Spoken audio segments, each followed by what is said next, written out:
Welcome to this explainer. Today, we are diving straight into some highly actionable, everyday strategies for building better mental hygiene.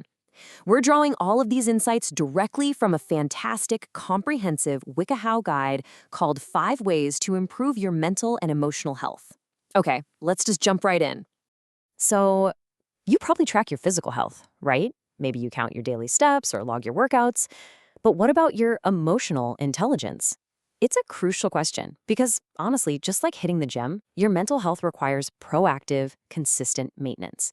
It's not about waiting until you're completely overwhelmed. It's about actively understanding your emotions and your actions, which is exactly what experts call your EQ. To really tackle this, we're taking a sort of inside-out journey today. We'll prioritize your mental health, choose joyful, healthy activities, care for your physical body, build meaningful social connections, and finally, seek help when needed. Let's start right off with that first pillar, prioritize your mental health. This is all about evaluating your internal needs, ending the stigma, and figuring out exactly what internal areas you personally want to improve. A really great way to kick this off is by setting clear, attainable goals. You want to balance those short-term daily habits, like, say, meditating just 10 minutes a day, with your overarching long-term goals. So maybe something like feeling truly confident in conflict resolution by the end of the year. Writing these down actually helps solidify them, making you way more likely to commit. Now get this. A recent reader poll had some pretty surprising data. It turns out that only 7% of people actually found telling others about their goals helpful for accountability. The vast majority, 93%, preferred entirely different advice. So the takeaway here is that while sharing can be awesome for some, you can absolutely achieve fantastic results while keeping your mental health goals completely private. You literally just have to do what works best for you. Once you've got those goals set, you are inevitably going to face some emotions along the way. When working on emotional well-being, we have to actually process uncomfortable emotions rather than just shoving them in a drawer. There are 5 clear steps to do just that. First, sensing, noticing the actual physical feeling in your body. Second, naming it, giving it a label like sadness or anger. Third, attributing, finding the source like a bad day at work. Fourth, evaluating, asking how having this emotion actually makes you feel. And finally, acting, deciding how you're going to cope, whether that's taking a quick walk, writing in a journal, or calling up a friend. Let's talk a bit more about how we act on our specific triggers. Everyone has them, right? People, situations, specific places. For example, if you know that just being around your sister triggers your anxiety, the source guide recommends having a mini plan ready to go. Keep the topics light, set a strict time limit for the visit, or bring a really supportive friend along. Having a trigger plan keeps you completely in the driver's seat of your own emotional state. And this is totally backed up by the experts. Clinical psychologist Dr. William Gardner hits the nail on the head here. He emphasizes how incredibly important it is to catch our own unhelpful thoughts, noting that spotting and questioning cognitive distortions is vital for mental health. He points out that questioning these thought distortions, like overgeneralizing or falling into black and white thinking, actually helps us critically analyze our beliefs so we can shift them toward much more rational, upbeat patterns. All right, moving to pillar number 2, choose joyful, healthy activities. Stepping outward from our internal thoughts to our actual daily routines, this is all about finding actionable things that naturally boost our mood and bring us genuine joy. Experts agree that play isn't just for kids, which is fantastic news for us. Boosting your mood can literally look like organizing a fun game night with friends or unwinding with adult coloring books to tap into your creative side. It could be volunteering at a local animal shelter or simply getting outdoors. Nature is a phenomenal, natural mood enhancer. These are powerful therapeutic ways to enhance your emotional health while just having fun or giving back. And, of course, there is meditation. It's a brilliant daily activity to reduce tension. Even just a 5-minute session can be a real game changer. But as holistic health educator and meditation coach Masha Kouzmenko points out, if you want to take it to the next level, find a meditation coach or even an ashram or retreat.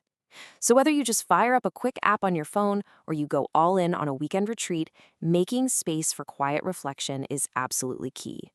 Which leads us perfectly into our third pillar, care for your physical body. This is a crucial reminder that our emotional well-being doesn't exist in a vacuum. It is heavily, heavily dependent on how we treat our physical bodies every single day. It all boils down to the mind-body connection. This is that critical link where your physical state directly impacts your emotional and mental well-being. We have to respect this connection. Think about it. If you aren't feeling good physically, if your body is literally running on fumes and you aren't managing your stress, your emotional health is undoubtedly going to take a hit too. Diet plays a massive role in this. The fuel you give your body can directly impact your mood. So you want to try and incorporate specific mood-boosting foods into your meals. We're talking salmon, walnuts, avocados, blueberries, and leafy greens like kale. And while you're adding those great things in, the guide strongly recommends limiting things that drag your mood down, like sugary snacks, fried foods, alcohol, and excessive caffeine. Oh, and sleep. Sleep is absolutely essential. The CDC recommends that adults get 7 to 9 hours of sleep every single night. You really have to make getting a good night's rest a priority. Try hitting the pillow and waking up at the same time every day, and definitely limit those electronic screens before bed, because as the guide rightly points out, a lack of rest will leave you irritable, anxious, and completely unfocused. You just won't feel well emotionally if you're physically exhausted. Now let's move entirely outward to our fourth pillar. Build meaningful social connections. This is where we look at the vital importance of the people and even the creatures around us and how they actively shape our mental health. Because hey, social connection doesn't just mean humans. Choosing a pet that perfectly fits your lifestyle is an amazing source of unconditional love and companionship. Taking care of a cat, for example, gives you this profound sense of being needed, which is a major boost for mental health. Or, if you're the outdoorsy type, finding a dog that can hike with you could be the absolute perfect match. But human connection remains incredibly critical. So I've got a question for you. When was the last time you called an old friend just to say, hey, let's catch up? Seriously, take a second and reflect on your own network right now. Being social doesn't necessarily mean hitting the town every night, but it does mean actively leaning on your loved ones. Don't be afraid to pick up the phone when you're feeling a bit low and just ask someone if they have time to talk. And that brings us to our fifth and final pillar, seek help when needed.